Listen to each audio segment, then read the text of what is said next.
Glória a Deus. Números capítulo 6, verso de número 1. Eu quero ler esse texto com os irmãos, eu quero meditar com os irmãos sobre consagrar, sobre consagração, sobre uma vida de entrega. Sabe, eu acredito que nesse tempo onde nós estamos vivendo, né, uma circunstância difícil, nunca foi uma necessidade tão grande e tão importante nós nos consagrarmos ao Senhor, nós nos entregarmos ao Senhor. E eu quero te dar aqui alguns passos, eu quero te dar aqui alguns pontos para você anotar, para você gravar, para você, né, realmente colocar dentro do seu coração, para que você possa ter uma vida de entrega ao Senhor.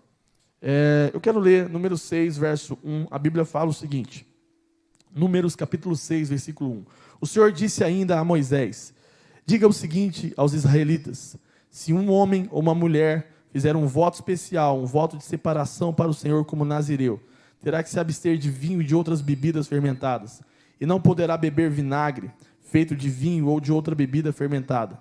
Não poderá beber suco de uva, e nem comer uvas e nem passas, enquanto for nazireu.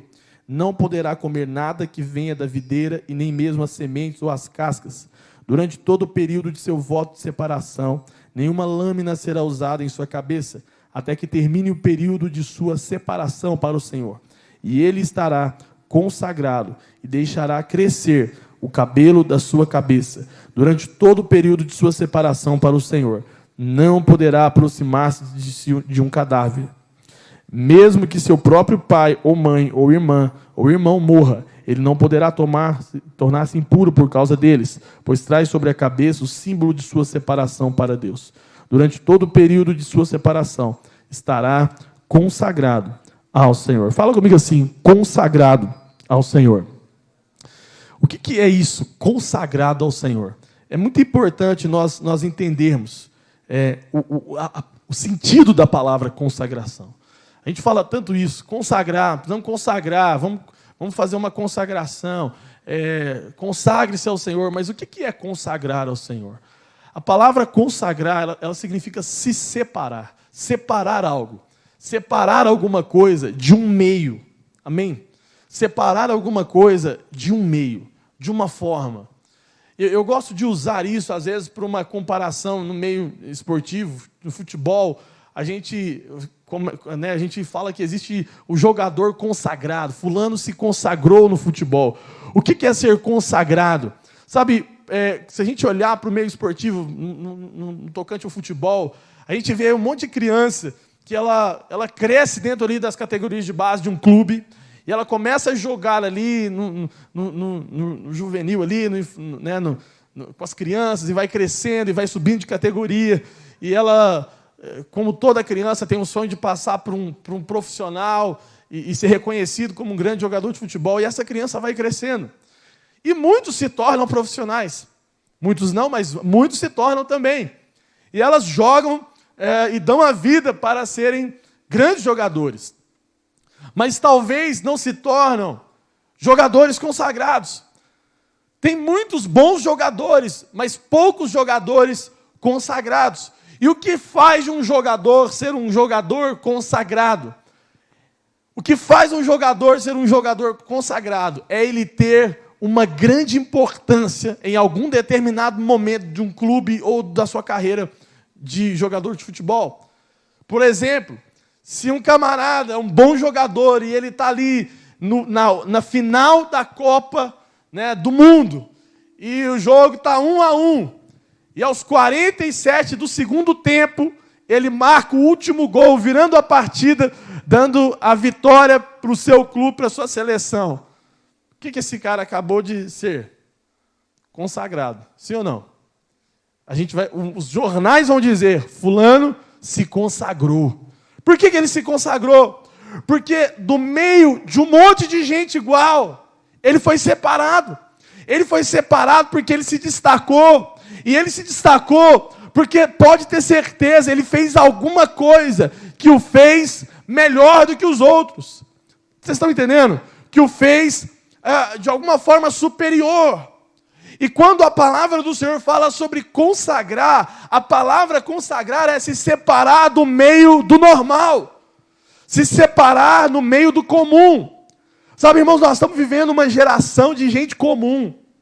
uma geração de gente igual, uma geração de gente que fala tudo a mesma coisa, que pensa tudo da mesma forma, que muitas vezes abre a boca apenas para criticar, para denegrir, para apontar, para dizer coisas de desesperança, de desacreditar. Quantas pessoas, ainda mais no meio do caos, parece que a crise, ela revela muita gente. Você já percebeu isso? O tanto que a crise revela as pessoas. O tanto de gente que você falou, meu Deus do céu, não dá para imaginar.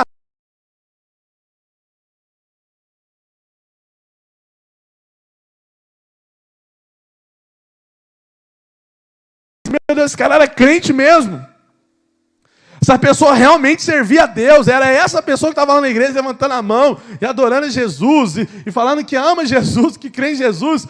E que talvez, irmãos, sabe, eu fico pensando, ela não tem problema nenhum de saúde, não é grupo de risco, não tem nada que o impede, muito pelo contrário, está andando por toda a cidade, está no mercado, está na farmácia, está fazendo tudo, a vida está normal, mas a hora que dá 7h30 para ir na igreja, eu não posso pegar doença. Parece que é a igreja que contamina. Parece que é a igreja que contamina. Não consigo entender. O meu medo é muitos cristãos, nesse período, sofrer as consequências do que Apocalipse fala, que no final dos tempos o amor de muitos se esfriariam. O amor de muitos se esfriariam.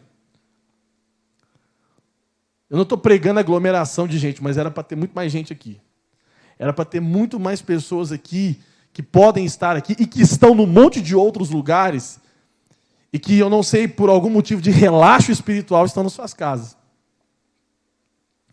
De relaxo espiritual ou de me perdoe, tomara que não, eu oro para que não, o diabo já tomou conta do coração e o esfriou. As circunstâncias, né? O esfriou. Sabe, deixa eu dizer uma coisa, eu não quero passar nenhum medo em você. Eu acredito muito que tudo isso vai passar. Mas isso é apenas algo de um tempo que vai passar, porque, na verdade, biblicamente, tudo vai piorar. E a minha questão é, aonde estão os crentes de verdade agora? Aonde estão aqueles que professam a sua fé? Aonde estão aqueles que encaram? Aonde que são aqueles que vão até as últimas consequências para estar junto de Deus, estar junto da presença de Deus? Sabe, irmão, eu não estou dizendo que Deus não está na sua casa, que Deus não está online, que Deus não está... Não estou dizendo isso. O que eu estou dizendo é que você poderia estar aqui e não está. É que tem muita gente que tinha que estar aqui e não está. Porque eu tenho certeza que tem muita gente que não pode estar e que fala, meu Deus, como eu queria estar lá. Quanta gente que talvez está num hospital agora desejando estar na igreja. Quanta gente que desejaria estar, sabe, aqui, e não está, irmão. Porque talvez faz parte de um grupo de risco realmente. Nós precisamos entender que nesses tempos, esse é um tempo onde o joio vai ser separado do trigo. E eu oro para que Deus não me ache joio, mas que Deus me ache trigo. Para que o meu coração seja encontrado como um coração que está aqui por Jesus. Sabe, eu oro para que isso seja na minha vida, para que Deus me cerque, para que Deus me guarde. Como Jesus falou para Pedro, olha, Simão, Pedro, você, Simão, você pode agradecer, porque o diabo me pediu para te peneirar. O diabo, sabia que o diabo falou para Jesus, a Bíblia fala que Jesus falou para Pedro, olha, o diabo me pediu para te peneirar. O diabo me pediu você, mas eu guardei você. A minha oração é que Deus nos guarde, irmão.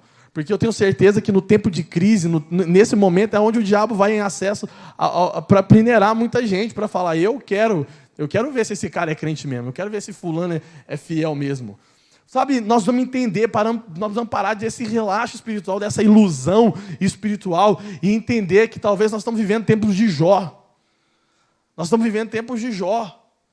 E ao contrário, foi no momento da crise que Jó levantou a sua mão e falou, eu não vou me vender, eu não vou me entregar, pelo contrário, eu vou ser fiel até o fim. Sabe, é isso que é o sentido de ser um nazireu, um consagrado, um separado por Deus. É você falar, Deus, eu não me comprometo com o meio, eu quero estar separado para o Senhor. Eu quero ir até o final para o Senhor. Sabe, essa é a minha oração. E se hoje nós estivéssemos vivendo os últimos tempos, e se esse for o último tempo? E se nós estivermos vivendo as últimas horas, os últimos segundos para a volta de Jesus? Sabe, e se Jesus voltasse hoje, será que Jesus encontraria como a sua igreja? Como a sua igreja? Sabe, não se iluda com as multidões em tempos bons, porque a prova fiel é quando os tempos são maus. São quando os tempos são maus, irmãos. Sabe, eu não acredito que o que prova o homem não são seus bons tempos, mas são o tempo mau. O que prova a fé não é a bonança, mas é a tempestade. Porque toda vez que Jesus perguntou para os discípulos aonde está a vossa fé, foi no momento onde ele estava multiplicando pão? Foi onde todo mundo estava rindo? Foi onde ele estava comendo e bebendo? Não, foi onde tinha tempestade. Você já parou para pensar que toda vez que Jesus perguntou, cadê a sua fé? Foi no meio do quê? Do caos. Jesus está gritando hoje, cadê a sua fé? Cadê a sua fé? Onde estão os separados por Deus? Onde estão aqueles que falavam que não se vendiam por Jesus? Sabe, irmãos, eu preciso pregar nessa noite o que tem no meu coração. E o que está no meu coração é que nesse tempo, muitos vão se esfriar, mas os que vão queimar vão pegar fogo por Jesus também. Sabe, agora é a hora da prova do fiel. Agora é a hora do vamos ver. Agora é a hora daqueles que são e não são. Sabe, eu oro para que no nome de Jesus alguma coisa aconteça no coração daqueles que estão ouvindo aqui, aí na sua casa. Por favor, entenda que há um clamor para a última hora. Há um clamor para a última hora. E Deus está procurando os seus separados. Deus está procurando os seus escolhidos. Deus está procurando aqueles que realmente não se entregam. Sabe, por que temer? Qual é o medo que você tem? Qual é o medo que você tem? Eu ouvi um depoimento de um pastor, eu ouvi um depoimento de um pastor, um fato que aconteceu com um pastor italiano, agora no meio dessa Covid-19. Eu vi de irmãos da Itália que disseram que houve um pastor que pegou o coronavírus e ele ficou internado em um hospital.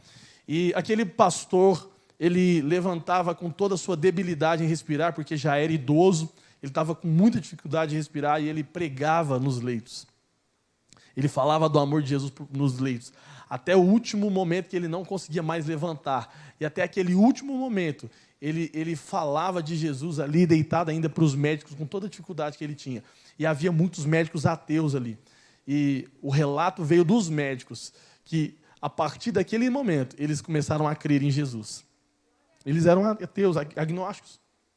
Mas passaram a crer. Os médicos relataram isso, expondo isso publicamente na Itália. Eles passaram a acreditar em Jesus por causa daquele pastor idoso. Sabe por quê? Porque eles viram um homem que, apesar de uma enfermidade, adorava Jesus até o último momento, pregava Jesus até o último momento, vivia Jesus até o último momento. Meu irmão, deixa eu te falar uma coisa, você não está imune a nada, mas eu posso dizer uma coisa, nós precisamos ter no nosso coração a convicção do Evangelho. O Evangelho tem que arder dentro de nós até o último instante, até o último momento. Sabe, eu procuro pensar que nesse tempo, Deus está provando muito dos seus. E nós precisamos vigiar o nosso coração. Precisamos vigiar a nossa vida para que o inimigo não nos pegue. Para que a circunstância não nos pegue. Sabe, há um tempo atrás eu estava pregando, ainda dentro da quarentena, esperança. Eu estava pregando fé. Eu estava pregando coragem, irmão. Agora, o que Deus está colocando no meu coração é pregue o Evangelho. Pregue a minha volta. Pregue que eu estou realmente gritando dentro da igreja, onde estão os meus? Sabe, irmãos? Porque o alarme já foi dado. A questão agora é a prova de quem somos diante de Deus. Porque a crise nos prova. Separação, entrega. Eu quero te dizer que tudo que prejudica a nossa comunhão com Deus deve morrer. E o pior é que muitas vezes, no momento que nós estamos dentro das nossas casas, nós nos distraímos muitas vezes e começamos a deixar coisas que um dia morreram voltar a viver. Por isso que talvez não tem muita gente aqui. Por isso que talvez não tem muita gente que vai num monte de lugar, mas na igreja não vem. Porque algumas coisas que morreram, voltaram a viver. E deixa eu te falar uma coisa, a Bíblia fala, Colossenses 3,5, fazei, pois, morrer a vossa natureza terrena. Prostituição, impureza, paixão, lascívia, desejo maligno, avareza, que é a idolatria. Tem que morrer. Colossenses 3,5 fala, tem que morrer. Tem muita coisa que tem que morrer, irmão, e que não pode voltar a viver dentro de nós para sermos consagrados, separados nesse tempo. Precisamos estar muito atentos com isso, para algumas coisas não voltarem a viver dentro de nós como o próprio conformismo espiritual. Como o próprio conformismo espiritual. Porque às vezes é tão mais cômodo eu estar num lugar tranquilo, porque eu já me acostumei com isso. E deixa eu te falar uma coisa, não foi para isso que nós fomos chamados. Fomos chamados para ser um exército que se levante. Amém? E algumas coisas, como Colossenses 3,9, eu anotei esse ponto aqui. O que faz um homem separado para Deus é renunciar aos seus maus costumes. Colossenses 3,9 fala, não mintais uns aos outros, uma vez que vós despiste do velho homem com os seus feitos. Você satisfez o seu velho homem com seus feitos, com suas atitudes, com seus comportamentos. Sabe, esse é um tempo de nós nos levantarmos, porque a ociosidade é que faz as pessoas realmente estarem afastadas de Deus. Eu vi uma pessoa dizendo algo esses dias que eu pensei sobre isso. Que se você chegar numa favela, se você chegar num lugar onde tem muita dificuldade financeira e uma classe social muito precária, né, no sentido de necessidade, você vai encontrar um baixíssimo índice de depressão. Você já parou para pensar nisso? Você vai achar um baixíssimo índice de depressão. Se você chegar numa favela, no bairro mais pobre dessa cidade, você vai achar muito, muito baixo o índice de depressão. Você já parou para pensar nisso? Sabe por quê? Que no meio dos mais necessitados é baixo o índice de depressão? Tem baixo índice de depressão? Porque eles não têm tempo para isso. Eles precisam comer. Eles precisam correr atrás. Eles vão fazer alguma coisa, porque senão os filhos vão passar fome. Eles têm que fazer... Você está entendendo? O que eu quero dizer com isso? O que nos leva a um espírito de depressão, o que nos leva a um espírito de baixo desânimo, de tudo isso, é a falta de, muitas vezes, do que fazer. Eu não estou falando que quem tem depressão é gente à toa. O que eu estou falando é que nós precisamos preocupar com causas nobres. A gente precisa preocupar que existe gente, enquanto a gente tem vida, tem gente que está morrendo. Enquanto a gente tem o que comer, tem gente que não tem o que comer. Enquanto a gente está chorando porque alguém morreu, a gente está vivendo. A gente não está morto. Na verdade, é o que está aqui dentro, irmão, que precisa mudar. É a maneira como nós pensamos, imaginamos e vemos o mundo que precisa mudar. Eu quero pregar nessa noite para aqueles que querem ser separados por Deus, aqueles que querem, num tempo de crise, falar, cara, eu não quero ser do grupo que vai ser achado cercado por Satanás. Eu quero ser achado por aqueles que estão queimando cada vez mais. Queimando cada vez mais. A gente precisa entender que quando Jesus morreu e ele ressuscitou, quando ele ressuscitou, ele teve que ir atrás de Pedro, lá no meio do barco, lá no barco dele, no meio do mar, pescando. E outros discípulos pescando. Calma, eu vou chegar lá, presta atenção. Por quê? Sabe por quê? Porque quando Jesus foi embora, quando Jesus, por um momento se afastou, porque tinha que cumprir aquilo, eles se perderam. Eles se perderam, porque perderam o propósito. Escuta o que eu vou te falar. Ah, pastor, mas eu não estar presente e poder estar presente não quer dizer nada que eu estou longe de Jesus, quer dizer muito que você está longe de Jesus. Porque quando Jesus se foi, os discípulos se perderam. Eles não voltaram para onde eles tinham que voltar. Você já parou para pensar nisso? Onde é que eles tinham que estar reunidos? Reunidos para buscar esperança em Jesus. A palavra se cumprindo. Mas o que eles fizeram? Eles se perderam. A minha oração é que Jesus não tenha que ir buscar muitos de novo. Lá no mar pescando, fazendo o que fazia antes. Porque se perdeu. Se perdeu. Vigie o seu coração, onde você está. Vigie o seu coração se você está aqui. Você que está me assistindo, vigie o seu coração. Se você tinha que estar aqui, você tinha que estar aqui. Você que está aqui, você tem que voltar se você tem que voltar, que está aqui.